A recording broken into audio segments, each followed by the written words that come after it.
दोस्तों चलिए आज की वीडियो शुरू करते हैं। दोस्तों वीडियो शुरू करने से पहले मैं आपको एक बात बता दूं कि आपने अभी तक हमारे इस चैनल को सब्सक्राइब नहीं किया हो तो नीचे पर आपको ग्रेट बटन में सब्सक्राइब करके लिखा रहा होगा, इसके पर क्लिक कर लीजिए और साइड में नोटिफिकेशन बेल भी आएगा, उसको भी क्लिक कर लेते हैं ताकि आपको मिल सके हमारे अगले वीडियो की नोटिफिकेशन सबसे पहले और आप कुछ नया सीख सके। સૌરાષ્ટ્રની એકમાત્ર સ્કૂલ જ્યાં ટ્રસ્ટી તથા સંચાલકો ડોક્ટર, એન્જિનિયર તથા શિક્ષકો છે એવી Kanabar school of science and commerce. કાર્યક્ષેત્ર ધોરણ 5 થી 10, 11, 12 સાયન્સ એન્ડ કોમર્સ। દીકરાઓ અને દીકરીઓ માટેના ઉજ્જવળ ભવિષ્ય માટે વાલીઓની પહેલી પસંદગી Kanabar school of science and commerce. અહીં છે શ્રેષ્ઠ શિક્ષકો દ્વારા મર્યાદિત સંખ્યામાં વિદ્યાર્થીઓ માટે ભણતર, અલગ અલગ સાયન્સ લેબ, કોમ્પ્યુટર લેબ, દીકરાઓ તથા દીકરીઓ માટે અલગ અલગ હોસ્ટેલ સાથે શુદ્ધ સાત્વિક ભોજનની વ્યવસ્થા, ટ્રાન્સપોર્ટેશનની સુવિધા, જી તેમજ નીટની તૈયારી સ્કૂલમાં જ। તો આથી વિશેષ આપ આપના બાળક માટે શું ઈચ્છો તો આજે જ એડમિશન માટે સંપર્ક કરો। Unit 1 Kanabar school of science and commerce, ખામરોડ ચોકડી, Junagadh bypass, Junagadh. Unit 2 main post ઓફિસની પાછળ શ્યામ વિદ્યાલય, સરકારી ગોડાઉન પાસે, ગાંધીગ્રામ, જુનાગઢ। નમસ્તે વિદ્યાર્થી મિત્રો, ગયા લેક્ચરમાં આપણે લોકોએ VSCPR સિદ્ધાંત વિશે અભ્યાસ કર્યો, ત્યારબાદ સંયોજકતા બંધનવાદ વિશે થોડી ઘણી માહિતી લીધી, ત્યારબાદ આપણે કક્ષકોના સંમિશ્રણ ઉપર હતા અને સંકલન અને સંકૃત કક્ષકોનો અભ્યાસ કરવાનો થાય છે, એના વિશે આજે આપણે અભ્યાસ આગળ તો કક્ષકોનું સંમિશ્રણ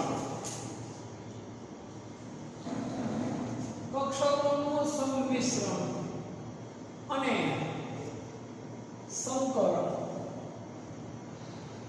કક્ષકોનું સંમિશ્રણ કહો તો આને સંકલન કહો, બંને એક જ વસ્તુ કહેવાય। આના વિશે અભ્યાસ કરવાનો આપણે આજે આજનો પૂરેપૂરો લેક્ચર આપણે કક્ષકોના સંકલન પર જ અથવા તો સંમિશ્રણ ઉપરનો જ લેક્ચર થશે। હવે આપણે ગયા લેક્ચરમાં તમને મેં સમજાવ્યું બે પ્રકારના બંધ હોય, એક કયો બંધ હોય તો કે સિગ્મા બંધ અને બીજો કયો બંધ હોય તો કે પાઈ બંધ। એક સિગ્મા બંધ અને બીજો કયો બંધ તો કે પાઈ બંધ। આ બંને વિશે મેં તમને લોકોને ગયા લેક્ચરમાં માહિતી આપી હતી, છતાં પણ આજે એનો તફાવત જોઈ લઈએ અને થોડી વિસ્તૃતમાં માહિતી લઈ લઈએ। સિગ્મા બંધની વાત કરીએ તો આમાં કક્ષકોનું સંમિશ્રણ કેવું થાય તો કે વધારે પડતું થાય। કેવું થાય તો કે વધારે થાય। કક્ષકોનું સંમિશ્રણ વધુ થાય। આથી સેમ ઉલટામાં હોય, કક્ષકોનું સંમિશ્રણ કેવું થાય તો કે ઓછું થાય। અહીંયા કક્ષકોનું સંમિશ્રણ વધારે થાય, અહીંયા કક્ષકોનું સંમિશ્રણ કેવું થાય તો કે ઓછું થાય। કક્ષકોનું સંમિશ્રણ વધુ થાય એટલે બંધની પ્રબળતા શું થાય? વધે। બંધની પ્રબળતા કેવી હોય તો કે વધે।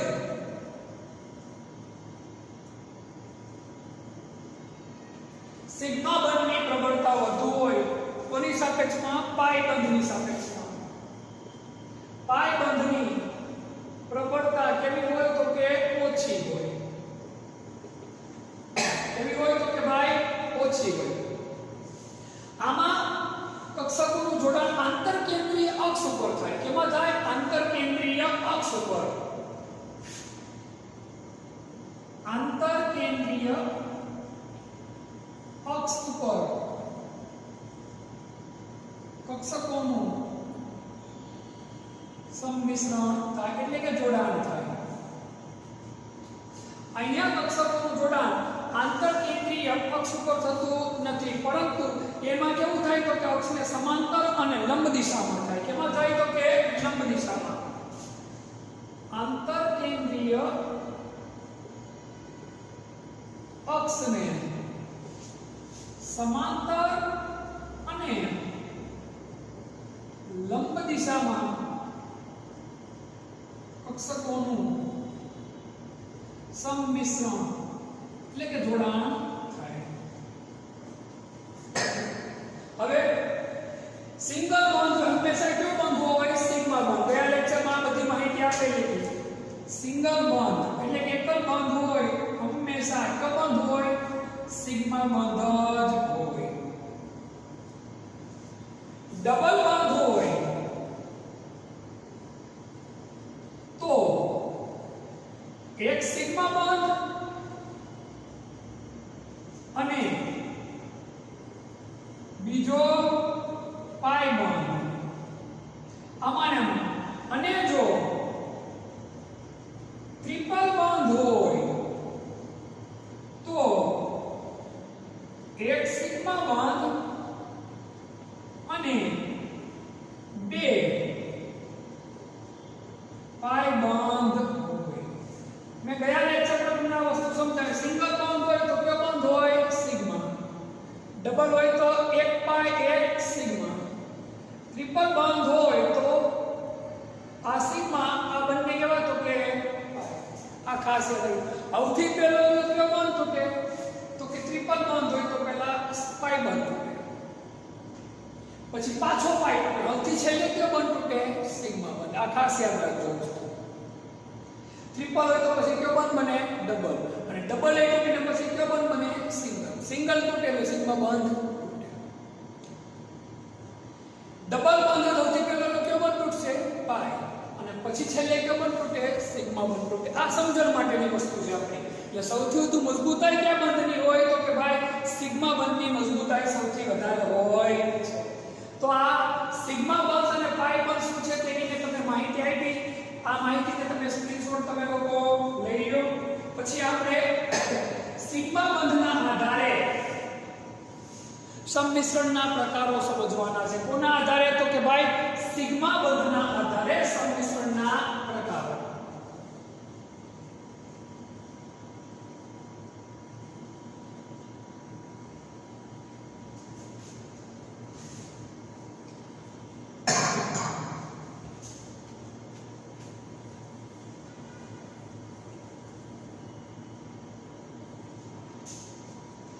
સિગ્મા બંધના આધારે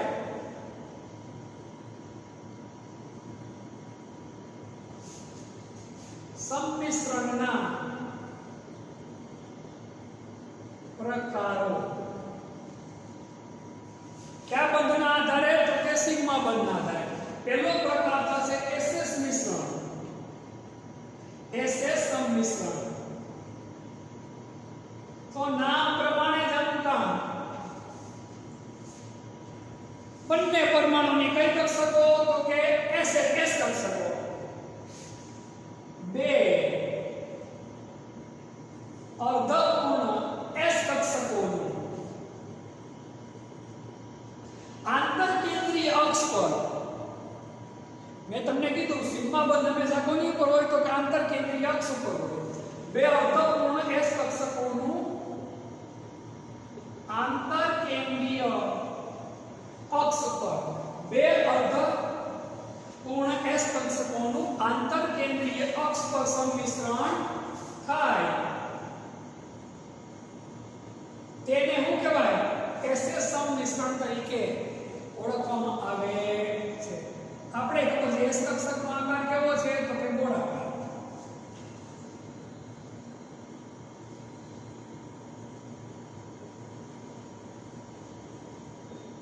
SS સંમિશ્રણ અહીંયા કયો બંધ બને તો કે ભાઈ સિગ્મા બંધ બને છે. આ છે કોની વાત તો કે SS સંમિશ્રણની વાત. પહેલો પ્રકાર. હવે બીજો પ્રકાર આપણે ભણવાનો થાય.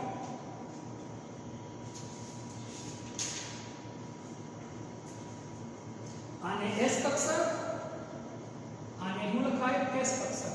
સ્ક્રીનશોટ લઈ લેવાનો. પછી આવે SP સંમિશ્રણ.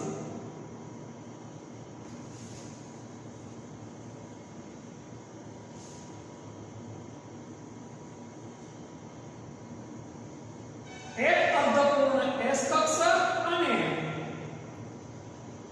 એક અર્ધપૂર્ણ P કક્ષક વચ્ચેના આંતરકેન્દ્રીય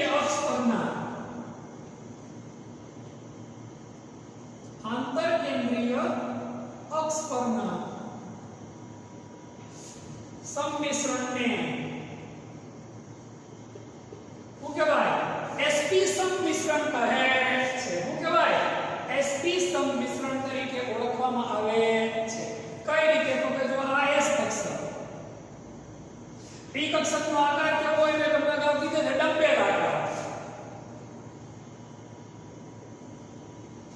બેનું જોડાણ થાય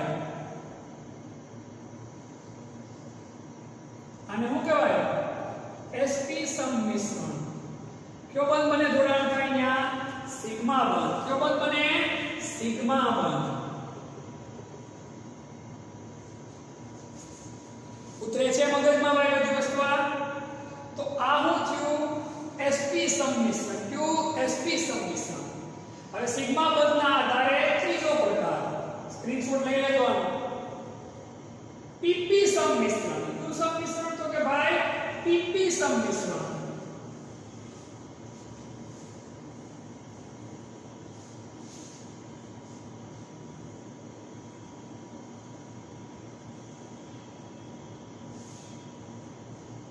બે અવતરણોના p કક્ષકો વચ્ચેના આંતરકેન્દ્રીય અક્ષ પરના સંમિશ્રણને શું કહેવાય pp સંમિશ્રણ તરીકે ઓળખવામાં આવે છે. પહેલી. બીજું આને શું કહેવાય pp સંમિશ્રણ. જોડાણ થાય ને કયો બંધ બને સિગ્મા બંધ. કયો બંધ બને સિગ્મા બંધ. p કક્ષક p કક્ષક. ક્લિયર? તો સિગ્મા બંધના આધારે કક્ષકોના સંમિશ્રણના પ્રકારો આપણે જોયા. હવે આપણે કયા બંધના આધારે જોવાના છે પાઈ બંધના આધારે. કોના આધારે પાઈ બંધના આધારે.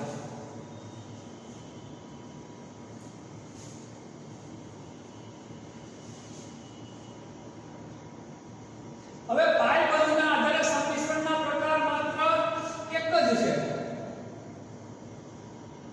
કેટલા પ્રકાર છે? એક જ તો pp સંમિશ્રણ. આપણે અભ્યાસમાં એક જ પ્રકાર ભણવાનો છે પાઈ બંધના આધારે. કયો તો કે ભાઈ pp સંમિશ્રણ. કયો તો કે pp સંમિશ્રણ. બે અર્ધપૂર્ણ પૂર્ણ લખવાની જરૂર નથી. બે p કક્ષકો. કેવી તો કે ભાઈ બે p કક્ષકોનું બાજુથી સંમિશ્રણ થાય તેને શું કહેવાય pp સંમિશ્રણ. શું કહેવાય pp સંમિશ્રણ તરીકે ઓળખવામાં આવે છે. આ પહેલી p કક્ષક. આ બીજી. બંનેનું બાજુ જોડાણ થાય એટલે આ હું બન્યું આપણું pp સંમિશ્રણ. શું કહેવાય આને pp સંમિશ્રણ તરીકે. આને પછી આકૃતિ તો નામે લખી શકો.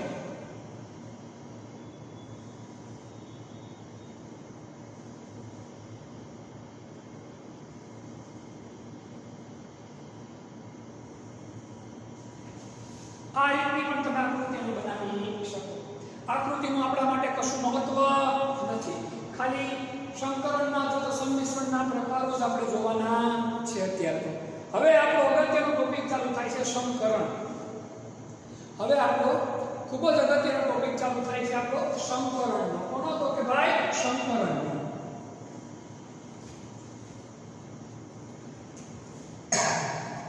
ચોપડીમાં આપ્યું એટલું આપણે લાંબુ લચકદાર અભ્યાસ કરવો નથી. હું જે પ્રકારે તમને સમજાવું તે પ્રકારે આપણે જો તમે લોકો મગજમાં ઉતારશો તો 11મા માં તો ઠીક 12મા માં પણ નીટ ZEE માં પણ અને ગુજકેટમાં પણ આપણને લોકોનો ઉપયોગી સાબિત થશે. બહુ શોર્ટકટમાં એકદમ વ્યવસ્થિત રીતે તમને સમજાવું છું.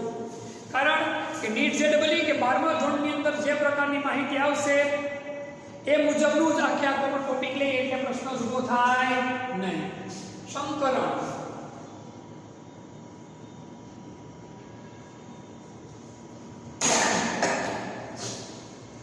તો અણુના ભૌમિતિક આકાર સમજાવવા માટે સંકરણનો સૌપ્રથમ વિચાર પાવલિંગ નામના વૈજ્ઞાનિકે રજૂ કર્યો. અણુના ભૌમિતિક આકાર સમજાવવા માટે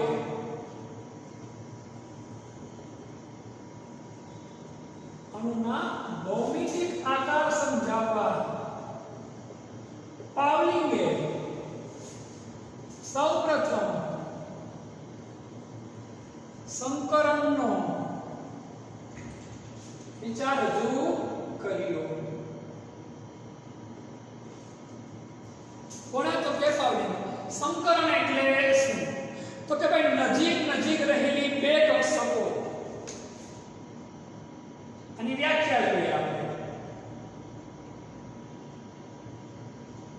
નજીક નજીક રહેલી બે કક્ષકો કેવી હોય? તો કે ભાઈ નજીક નજીક રહેલી હોય એવી, નજીક નજીક રહેલી હોય એવી બે કક્ષકો એકબીજા સાથે મિશ્ર થાય. નજીક નજીક રહેલી બે કક્ષકો કે જેમની વચ્ચે ઊર્જાનો, કોનો? તો કે ઊર્જાનો તફાવત નહીવત હોય. નહીવત એટલે કેવો? તો કે એકદમ ઓછો. ઊર્જાનો તફાવત નહીવત હોય. નજીક નજીક રહેલી બે કક્ષકો કે જેમની વચ્ચે ઊર્જાનો તફાવત કેવો હોય? તો કે નહીવત હોય. નજીક નજીક રહેલી બે કક્ષકો કે જેમની વચ્ચે ઊર્જાનો તફાવત કેવો હોય? તો કે નહીવત હોય. તેવી કક્ષકો એકબીજા સાથે, કોની સાથે? તો કે ભાઈ એકબીજા સાથે મિશ્ર થાય. એકબીજા સાથે મિશ્ર થાય સમાન આકાર અને ઊર્જાવાળી, સમાન આકાર અને ઊર્જાવાળી કક્ષકો બનાવે. તેને શું કહેવાય? સંકરણ કહે છે. અને તેવી કક્ષકોની શું કહેવાય? સંકૃત કક્ષકો તરીકે ઓળખવામાં આવે છે. ખાસ સમજો વ્યાખ્યા. નજીક નજીક રહેલી બે કક્ષકો કે જેમની વચ્ચે ઊર્જાનો તફાવત કેવો હોય? તો કે ભાઈ નહીવત હોય. કેવો હોય? નહીવત. સૌથી પહેલી અને છેલ્લી શરતા જ ઊર્જાનો તફાવત કેવો હોય? તો કે ભાઈ નહીવત હોય. એટલે કે એકદમ ઓછો હોય, સમાન હોય એવો હોય. કેવી કક્ષકો? અને બીજું, કક્ષકો એકબીજાની કેવી રીતે હોવી જોઈએ? તો કે ભાઈ નજીક નજીક હોવી જોઈએ. કેવી હોવી જોઈએ? નજીક નજીક. તેવી કક્ષકો એકબીજા સાથે મિશ્ર થઈ સમાન આકાર અને ઊર્જા, સમાન આકાર અને સમાન ઊર્જા, શબ્દમાં લખવો પડે આપણે. સમાન આકાર અને સમાન ઊર્જા વાળી કક્ષકો બનાવે તેને શું કહેવાય? તો કે ભાઈ સંકરણ તરીકે ઓળખવામાં આવે છે. અને આવી કક્ષકોને કઈ કક્ષકો કહેવાય? તો કે ભાઈ સંકૃત કક્ષકો તરીકે ઓળખવામાં આવે છે. હવે આ સંકરણની શું જોઈ લઈએ આપણે? તો કે ભાઈ ખાસિયતો જોઈ લઈએ. આની આપણે ખાસિયતો જોઈ લઈએ કે ભાઈ સંકરણની પહેલી ખાસિયત શું છે? તો કે ભાઈ ઊર્જા અને આકાર લગભગ કેવા થઈ જાય? તો કે સમાન. ઊર્જા અને આકાર લગભગ કેવા હોય? તો કે ભાઈ સમાન હોય છે. સંકરણની પહેલી ખાસિયત એની ઊર્જા અને એનો આકાર કેવો હોય? તો કે ભાઈ સમાન. હવે સંકૃત કક્ષકોની સંખ્યા એટલે કે સંકરણ પામેલી કક્ષકોની સંખ્યા, સંકૃત કક્ષકોની સંખ્યા, સંકૃત કક્ષકો એટલે સંકરણ પામેલી કક્ષકો. સંકૃત કક્ષકોની સંખ્યા સંકરણ પામતી કક્ષકોની સંખ્યા જેટલી જ હોય છે. ટૂંકમાં સંકરણ પહેલા જેટલી કક્ષકો હોય સંકરણ પછી પણ એટલી જ કક્ષકો. મિશ્ર થાય એટલે કક્ષકોની સંખ્યા ઘટતી નથી. આ ખાસ યાદ રાખજો. મિશ્રણ થાય એટલે કક્ષકોની સંખ્યા ઘટતી નથી. મૂળ પરમાણ્વીય કક્ષકો, મૂળ પરમાણ્વીય કક્ષકો કરતા સંકર પામેલી કક્ષકો એટલે કે સંકૃત કક્ષકો છે કેવું હોય? વધુ સ્થાયી બંધની રચનામાં મદદરૂપ થાય છે. સમજો, મૂળ પરમાણ્વીય કક્ષકો કરતા સંકૃત કક્ષકો, મૂળ પરમાણ્વીય કક્ષકો કરતા સંકૃત કક્ષકો વધુ સ્થાયી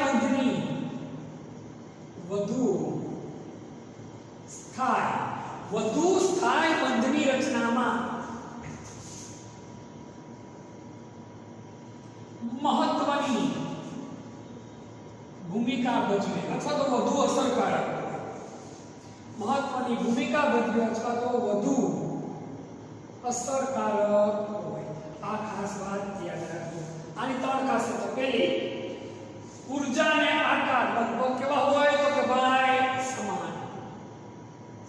સંકૃત કક્ષકોની સંખ્યા, જે મૂળ પરમાણ્વીય કક્ષકો હોય, જે સંકરણ જેમાં આપણે સંકરણ કરીએ એટલે કે સંકરણ પામતી કક્ષકોની સંખ્યા જેટલી જ હોય.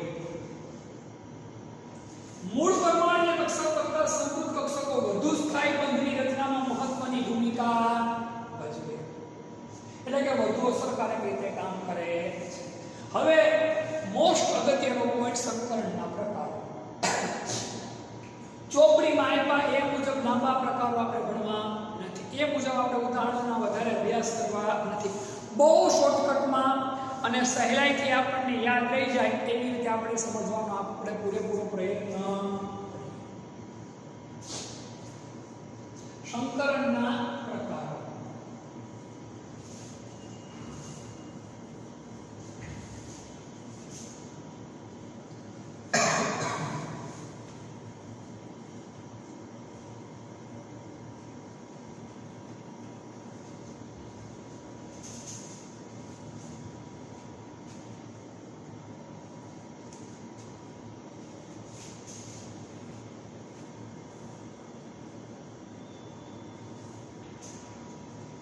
હવે આપણો વધુ અગત્યનો પોઈન્ટ છે સંકરણના પ્રકારો. સૌથી પહેલો પ્રકાર છે એસપી સંકરણ.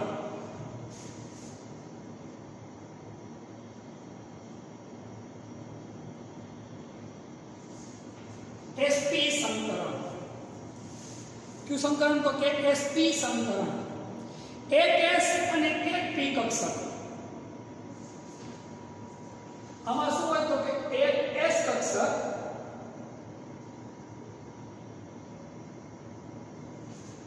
અને એક પી કક્ષક. એક એસ કક્ષક, એક પી કક્ષક. એ બંને શું થાય એકબીજા સાથે જોડાય એટલે બે સમાન શું થાય? બે સમાન એસપી સંકર કક્ષકો. શું કહેવાય? એસપી સંકર કક્ષકો અથવા તો સંકૃત કક્ષકો તરીકે ઓળખવામાં આવે છે. આટલું જ આપણે યાદ રાખવાનું થાય. બીજી વસ્તુ અગત્યની ટ્રિપલ બંધ હોય ત્યાં હંમેશા કયું સંકરણ હોય? એસપી સંકરણ હોય. આ બાર આધાર માટે કામ કરે છે. ટ્રિપલ બંધમાં એસપી સંકરણ જોવા મળે છે. એમાં તો કે ટ્રિપલ બંધમાં એસપી સંકરણ હોય તેનો ગોઠવણી અથવા તો આકાર અથવા તો પરમાણુની ગોઠવણી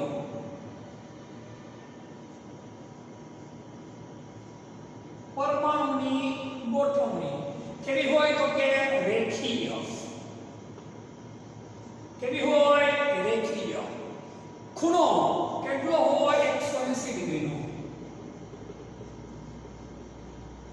ખૂણો કેટલો હોય? 180 ડિગ્રીનો ખૂણો હોય છે. આના એક્ઝામ્પલ જોઈ લઈએ. BeCl2 C2H2 ethyl. હું તો કે ભાઈ ઇથાઇલ. આ C2H2 છે તેમાં કાર્બન કાર્બન વચ્ચે કયો બંધ બનશે? ટ્રિપલ બંધ. મેં તમને આગળ કીધું એમ ટ્રિપલ બંધમાં હંમેશા ત્રિસંકર હોય સંકરણ. sp સંકરણ વિશે પૂછાય આટલી માહિતી આપણા માટે ઇનફ છે. ચોપડી માહિતી છે, વધારે માહિતી આપણે કોઈ જગ્યા પર કાંઈ આપણા માટે વધારે કામની નથી. બીજું આવશે sp2 સંકરણ.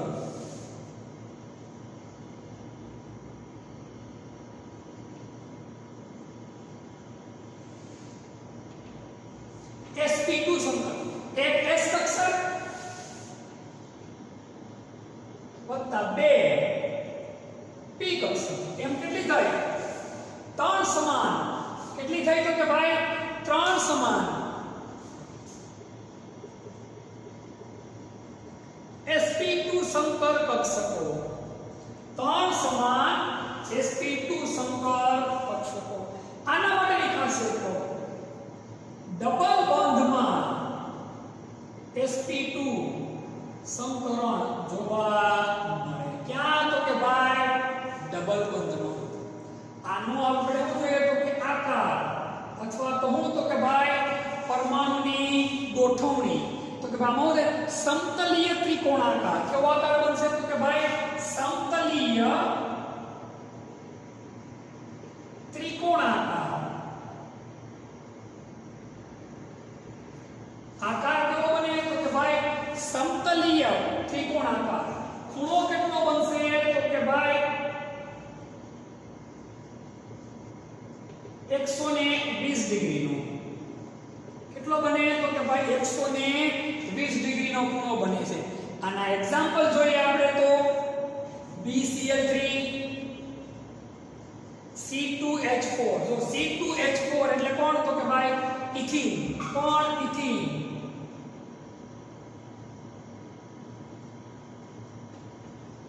થઈ ગયો ડબલ બોન્ડ.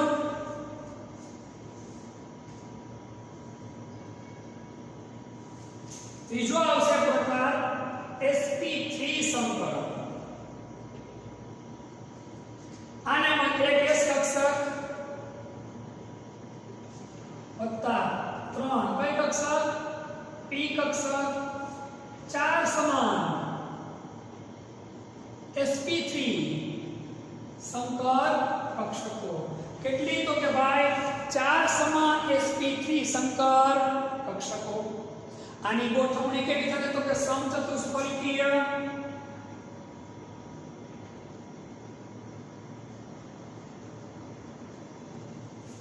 ગોઠવણી કેવી થાય તો કે ભાઈ સમચતુષ્ફલકીય. ખૂણો 109 ડિગ્રી અને 28 બાર. જો આ બાર જો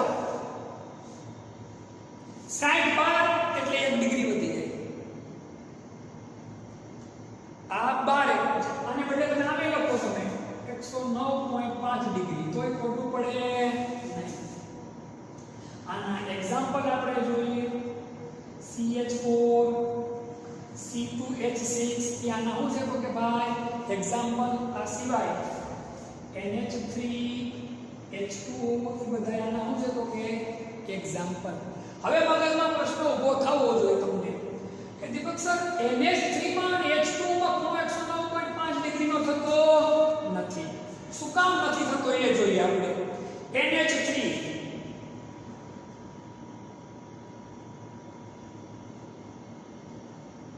અમે તમને સમજાવી દીધી જ વસ્તુ ફરી પાછી રિપીટ થાય છે. NH3 ની અંદર આ શું છે? એક અબંધકારક ઇલેક્ટ્રોન યુગ્મની હાજરી છે. આના કારણે આ હાઇડ્રોજનને શું મળે તો કે ભાઈ ધક્કો. શું મળે? ધક્કો. એટલે ખૂણો 109.5 ડિગ્રીના બદલે એટલે ખૂણો 109.5 ડિગ્રીને બદલે કેટલો થાય તો કે 107 ડિગ્રી થાય.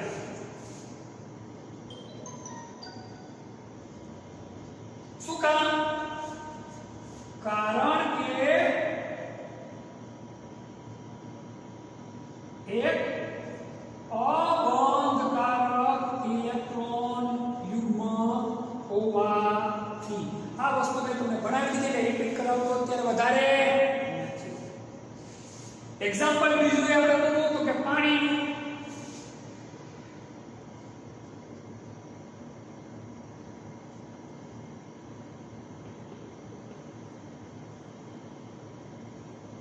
ઓક્સિજનની છેલ્લી કક્ષામાં છે તો આમાં અબંધકારક ઇલેક્ટ્રોન યુગ્મની કેટલી જોડ છે તો કે 2. એના કારણે ખૂણો 109.5 ડિગ્રીના બદલે ખૂણો 109.5 ડિગ્રીને બદલે ઘટીને કેટલો થાય 104.5 ડિગ્રી. કારણ 2 અબંધકારક ઇલેક્ટ્રોન યુગ્મોના અબંધકારક ઇલેક્ટ્રોન યુગ્મના લીધે એનું અપાકર્ષણ કેવું હોય તો કે વધારે ધક્કા મારીને ખૂણો કેવો ને નાનો બનતો. તો ફરીવાર આપણે અત્યારે શું જોઈએ છે સંકરણના પ્રકારો.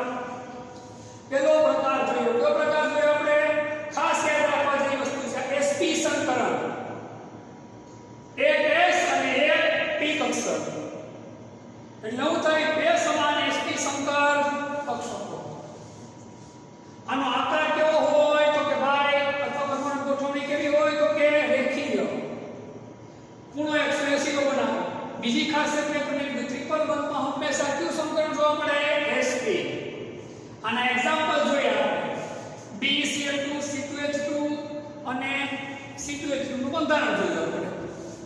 બીજો પ્રકાર જોયો આપણે sp2 સંકરણ. એક s અને બે p કક્ષકો. એટલે ત્રણ સમાન sp2 સંકર કક્ષકો થાય. ડબલ બંધમાં હંમેશા કયું સંકરણ જોવા મળે? sp. આનો આકાર કેવો હોય? સમતલીય ત્રિકોણાકાર. ખૂણો કેટલાનો બનાવે? 120 ડિગ્રીનો. Example BeCl2 C2H4. ત્રીજો પ્રકાર જોયો આપણે એક s કક્ષક sp3 સંકરણ. એક s અને 3 p. એટલે ચાર સમાન કઈ થાય? sp3 સંકર કક્ષકો. આની ગોઠવણી કેવી હોય તો કે સમચતુષ્ફલકીય. ખૂણો કેટલાનો બને? 109 ડિગ્રી 28 બાર અથવા 109.5 ડિગ્રી. એમ બોલું તો ખોટું પડશે નહીં. આને example CH4 C2H6 NH3 H2O વગેરે. મનમાં પ્રશ્ન થાય સાહેબ NH3 માં કે H2 માં 109.5 ડિગ્રીનો ખૂણો બનતો નથી. એને બદલે કેટલાનો ખૂણો બને? 107 નો અને 104.5. તો શું કામ? એનું કારણ આપણને ખબર છે. અહીંયા અબંધકારક ઇલેક્ટ્રોન યુગ્મની જોડ કેટલા છે તો કે 1 અને અહીંયા અબંધકારક ઇલેક્ટ્રોન યુગ્મ કેટલા છે તો કે ભાઈ 2. આટલી વસ્તુ યાદ હોય એટલે બાકીના આકાર એની આકૃતિ આપણે નાના ફ્યુઝ કશી જગ્યા ઉપર આપણે કામ લાગતી નથી. આગળ બાળવામાં આવે કે આને એની પાસે જે માહિતી આવશે એ બધી આટલી માહિતી ઉપરથી જશે. સ્માર્ટ વર્ક કરી આ વસ્તુ તમને જે હું અત્યારે લખાવી છે એ બેહદ કામની વસ્તુ છે. ઇવન નીટ ZEE ગુજકેટ માટે પણ આ વસ્તુ આપણા મગજમાં છપાઈ જવી જોઈએ. હજી બીજા પ્રકારો મારે તમને સમજાવવાના બાકી છે. એ સમજાવવું પહેલા આ ખાસ એટલું તમે જોઈ લો. આનો સ્ક્રીનશોટ તમે લઈ લો. એટલે ચોથા પ્રકાર ઉપર આપણે આગળ વધીએ.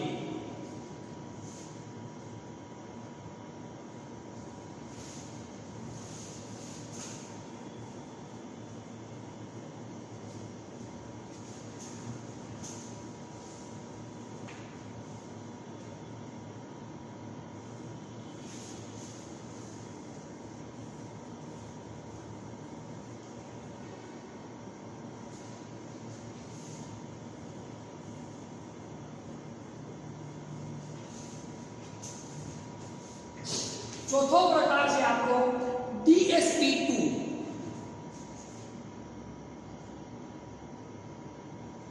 DSP2 સંકરણ.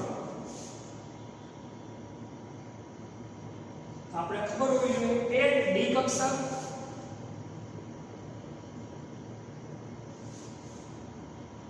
એક S કક્ષક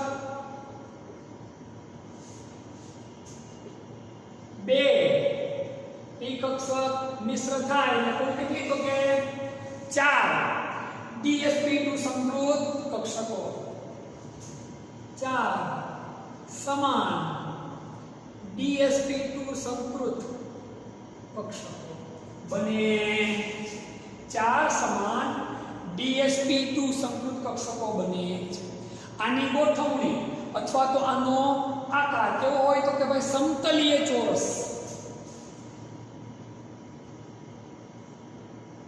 પરમાણુની ગોઠવણી અથવા આકાર કેવો હોય તો કે ભાઈ સમતલીય ચોરસ. કેવો હોય? સમતલીય ચોરસ. આના માટે ખૂણાના માપ આપણા માટે અગત્યના નથી. આ જે સંકરણ છે મોટા ભાગે DsP2 સંકરણ મોટા ભાગે સંકીર્ણ સંયોજનોમાં જોવા મળે. કેમાં જોવા મળે? સંકીર્ણ સંયોજનો. હવે આ સંકીર્ણ સંયોજનો શું? તો આ સંકીર્ણ સંયોજનોનો અભ્યાસ આપણે 12મા ધોરણમાં આખો આવશે અને પાઠ આખો ભણવાનો થશે. ત્યારે આપણે આ માહિતી ઉપર વિશેષ આપણે અભ્યાસ આના એક્ઝામ્પલ જોઈએ. દાખલા તરીકે NiCN4 minus PtCl4 minus આના શું છે તો કે એક્ઝામ્પલ. આવા જે મોટા કાઉન્સમાં જે સંયોજનો હોય એના નામકરણનું આખો એક પાઠ ભણવાનો આપણે થશે. ત્યારે વધારે ડિટેલમાં આની માહિતી પણ આપણે ભણશું. અત્યારે વધુ આમાં ડિટેલમાં જવાની કોઈ જરૂર નથી. આપણે આટલું યાદ રહે એટલે આપણા માટે શું થઈ ગયું તો કે ઘણું બધું. પછી જોઈએ 5મો પ્રકાર છે sp3d. કયો પ્રકાર છે? sp3d સંકરણ. તો આગળ આપણે થોડી વાર પહેલા બેટા એક s કક્ષક 3 એક s કક્ષક 3 b કક્ષક 1 b કક્ષક. કુલ કેટલી? 5 સમાન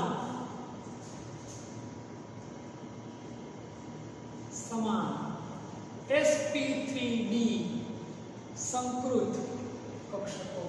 5 સમાન sp3d સંકૃત કક્ષકો. આનો આકાર કેવો હોય તો કે ભાઈ ત્રિકોણીય પિરામિડ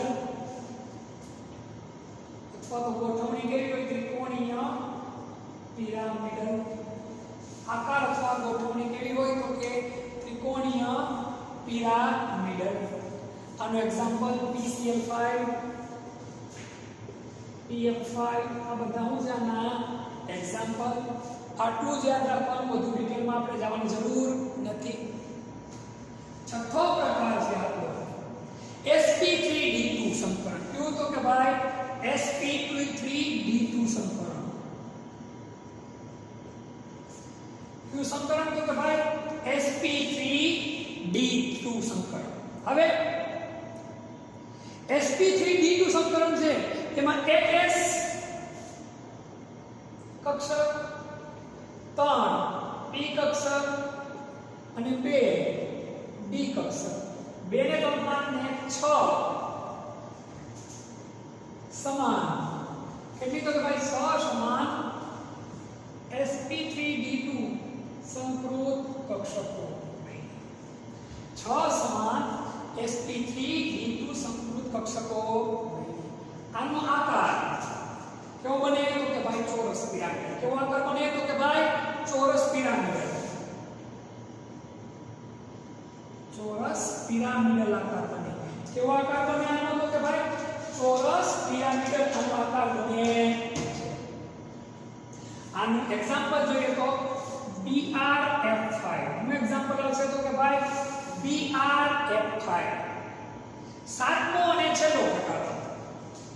હવે જો સાતમો પ્રકાર છે એ આ જ પ્રકારનો બેઠે બેઠું થશે. જોજો સાતમો પ્રકાર છે d2sp3 સંકરણ. ક્યું તો કે ભાઈ d2sp3 સંકરણ. 2 d કક્ષક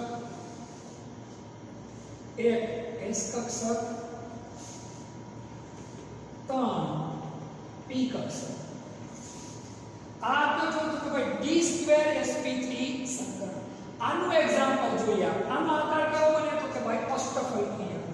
કેવો આકાર બને તો કે ભાઈ અષ્ટફલકીય આકાર બને. અને આનું એક્ઝામ્પલ આપણે જોઈએ તો CO NH3 6 ઉપર શું આવશે તો કે ભાઈ +3 CO NH3 6 ઉપર શું આવશે તો કે ભાઈ +3 આ સંગીના સંયોજન છે. હવે sp3b2 સંકરણ છે બેટા, એનો આકાર કેવો હોય તો કે ચોરસ પિરામિડ. ઘણીવાર એનો આકાર અષ્ટફલકીય પણ હોય. કેવો હોય? અષ્ટફલકીય પણ. આ યાદ રાખજો. sp3b2 નો આકાર કેવો હોય? અષ્ટફલકીય પણ હોય ઘણીવાર.